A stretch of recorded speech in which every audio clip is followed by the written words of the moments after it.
Bonjour à tous, aujourd'hui le groupe Latitude va vous présenter un nouveau produit à sa gamme, le produit iTarget, donc un GPS d'entrée de gamme qu'on peut retrouver ici dans ce T8, donc un GPS uniquement en volant électrique. Et donc dès maintenant on va vous expliquer comment l'installer dans votre tracteur. Du coup on va vous présenter le contenu du pack. Hop. Donc dès réception vous recevez un pack unique contenant le faisceau principal, unique faisceau pour l'installation, la tablette ici en 10 pouces mais qui existe en option en 12 pouces, le volant qui vient remplacer le volant d'origine. Ici on a le volant électrique, ce qui va permettre de faire la partie autoguidage sur le tracteur, l'antenne pour tout ce qui est partie réception et correcteur de roulis qu'on place sur le toit du tracteur, une caméra offerte dans chaque kit et un ensemble d'accessoires pour permettre de monter le kit anti-rotation et les différents accessoires de boule rame et de fixation écran-antenne sur le tracteur. Première étape, installation du volant électrique. Donc à savoir que ce type de GPS se monte sur tout type de tracteur et tout modèle. Donc hop, on va démonter le volant d'origine du tracteur. Donc ici sur un Massey Ferguson, on enlève le cache, on dévisse l'écrou du volant pour enlever le volant d'origine.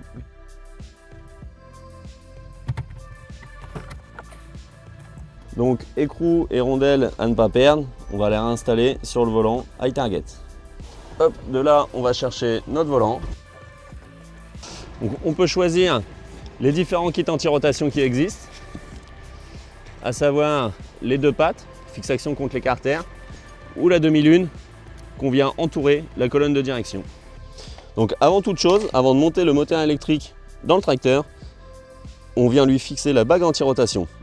Donc les bagues anti-rotation, c'est spécifique à chaque tracteur et un panel de bagues vous sera fourni avec le pack. Donc on retourne le moteur, la bague vient se fixer par le dessous. Pour la fixation de cette dernière, nous utilisons les 6 vis 6 pans fournis dans le pack.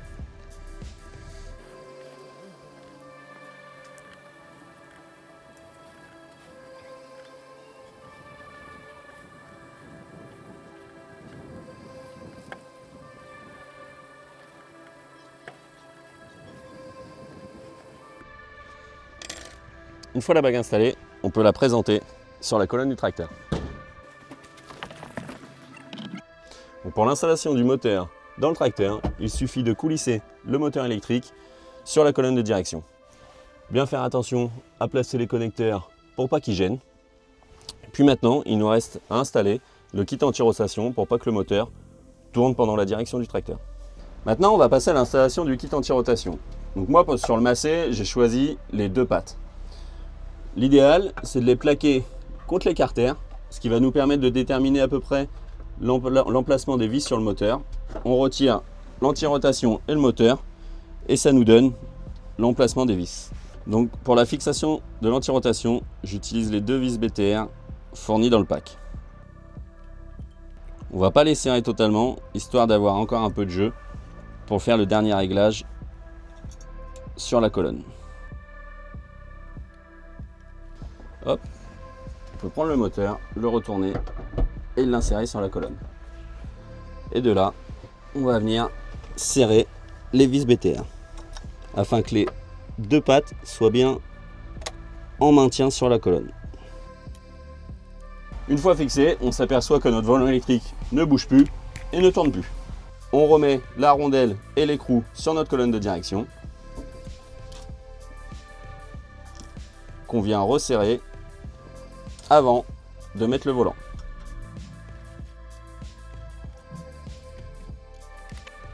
Donc pour l'installation du volant, on enlève le cache du moyeu,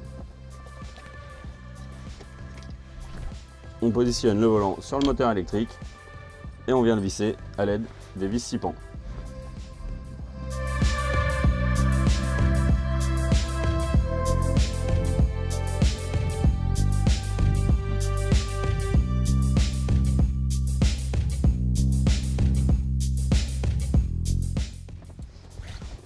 Et on revient mettre le cache.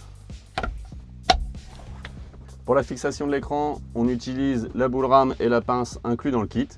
Moi ici, j'ai choisi de la fixer sur la barre à droite avec la pince rame. Derrière la tablette, on utilise la boule rame qu'on vient fixer toujours avec 2 vis 6 pans.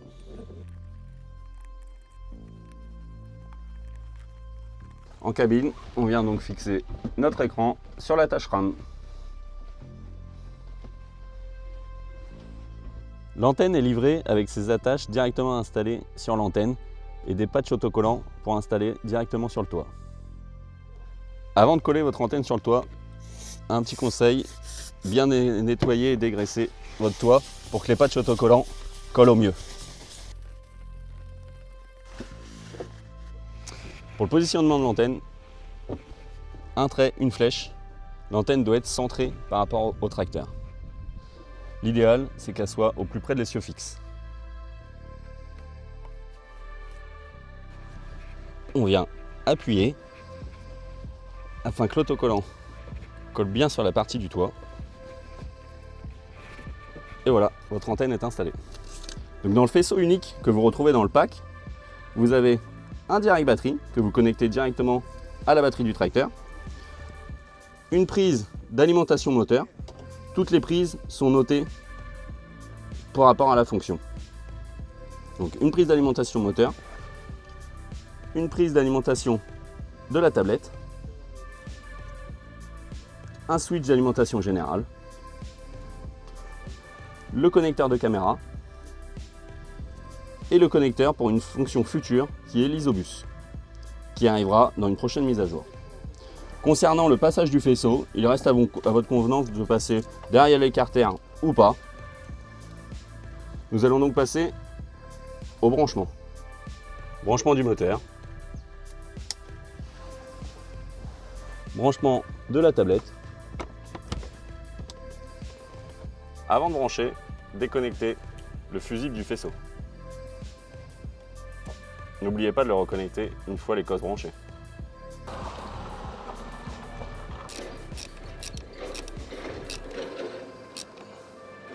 Une fois le faisceau unique passé, on se retrouve avec la prise d'antenne qui arrive sur le toit, un détrompeur ici pour le haut, on la branche et on visse.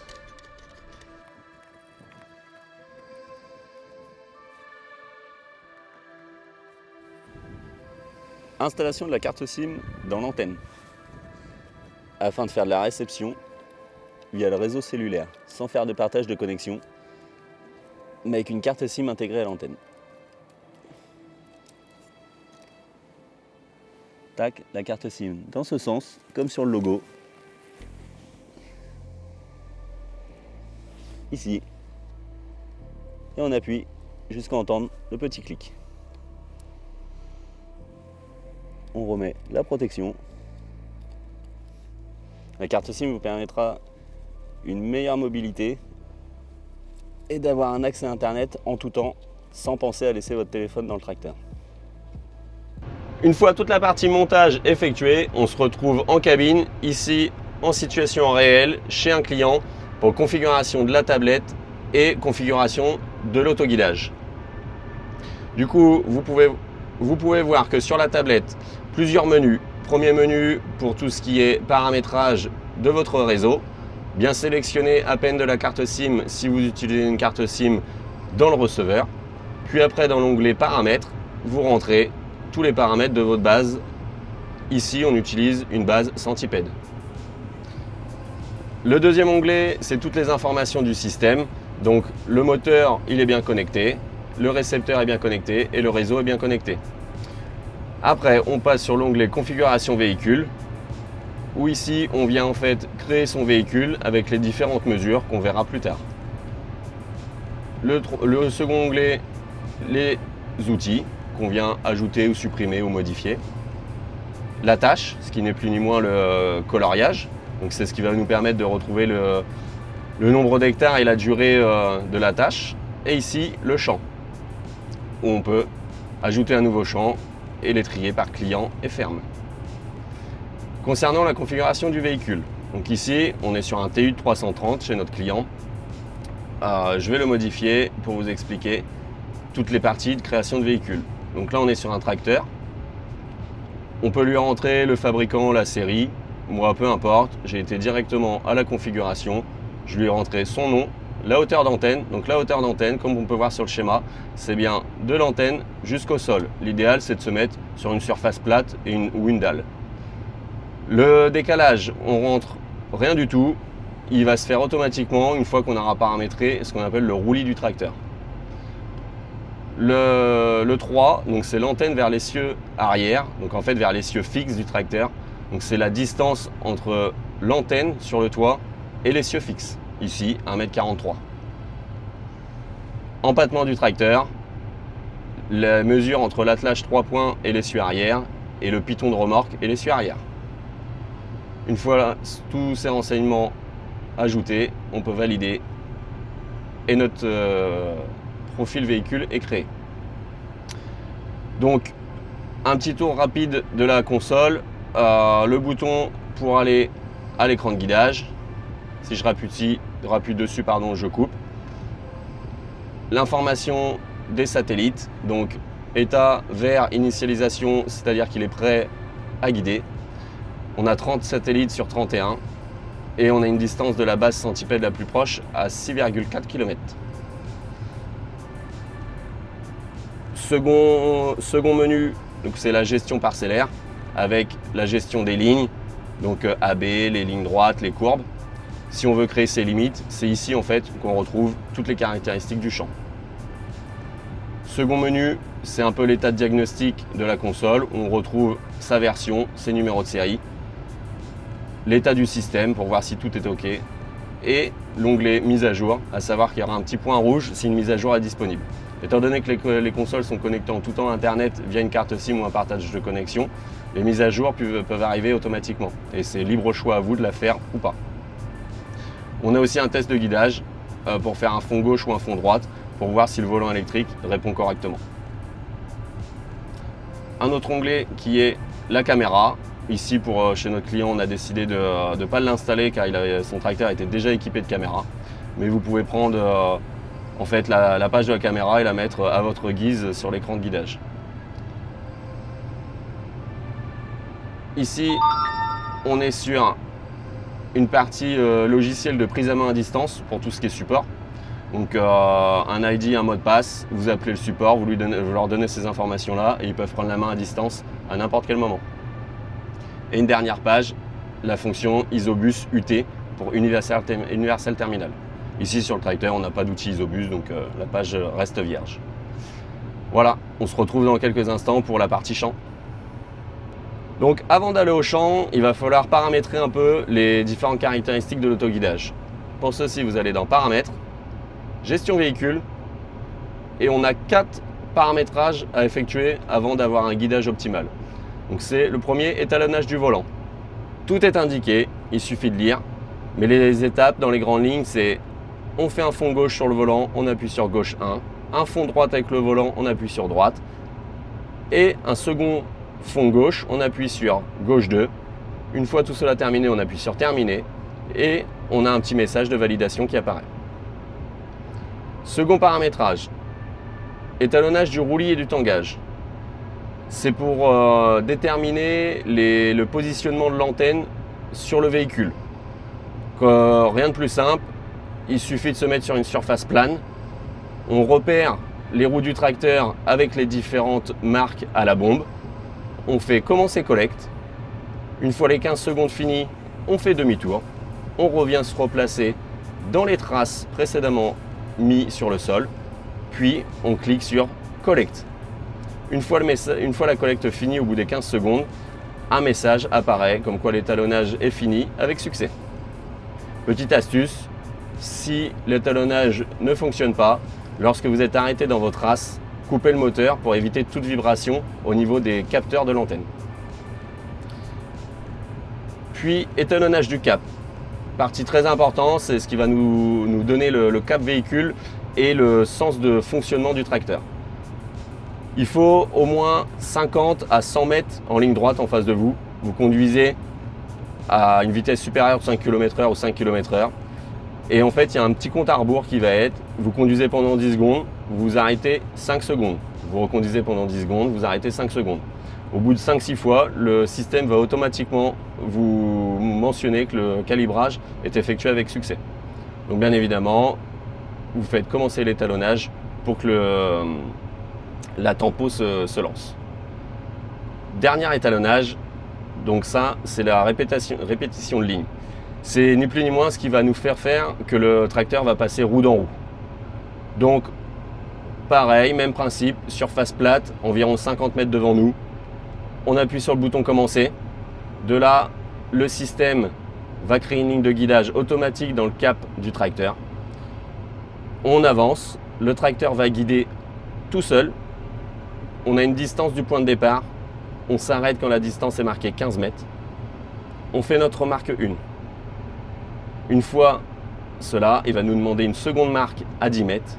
Donc on fait des marques à droite, au niveau de la roue droite, à 30 cm entre la jante et un jalon. Donc bien utiliser la jante et pas le pneu pour pas que la mesure varie en fonction du gonflage du pneu. Donc bien se mettre au bord de jante et au jalon. Donc première marque à 15 mètres, seconde marque à 10 mètres. On fait demi-tour, le tracteur guide automatiquement. On s'arrête une première fois à 10 mètres, on mesure entre la roue et le jalon, savoir combien on trouve.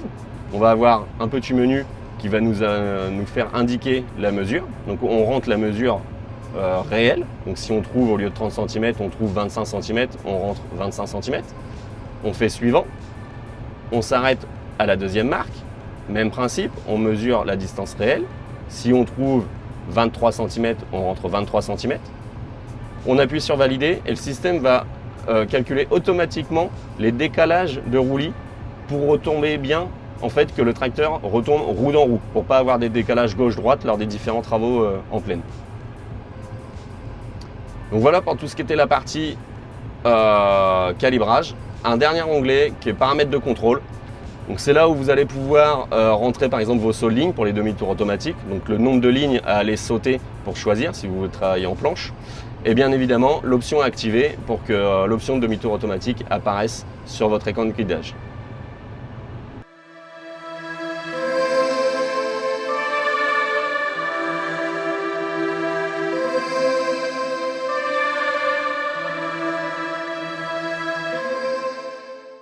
Pour la partie champ, on appuie sur la petite éclair verte, ça nous ouvre notre champ.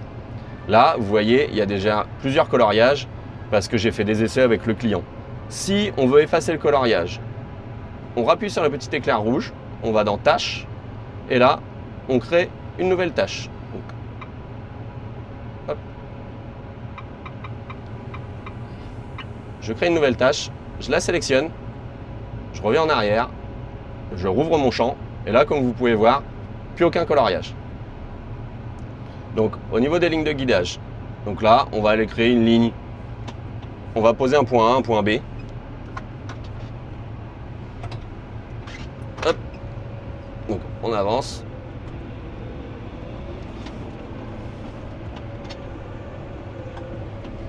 Je décide de créer un point A. Donc, je pose mon point A. J'avance, je pose mon point B et directement cela me crée les lignes à l'écran. J'engage et ça commence à colorier en automatique.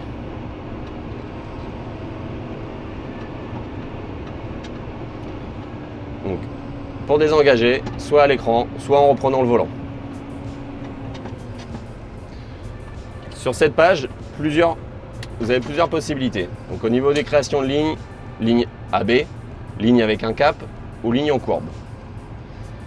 Ici, paramètres de décalage de ligne. Donc soit ici, on recentre notre ligne au nez du tracteur ou on la décale de gauche à droite avec une mesure donnée. Petit onglet pour faire des créations de bordures et de limites. Et ici, en fait, on peut rentrer rapidement des recouvrements et des manques quand on est au SMI, donc avec un outil plus ou moins tirant.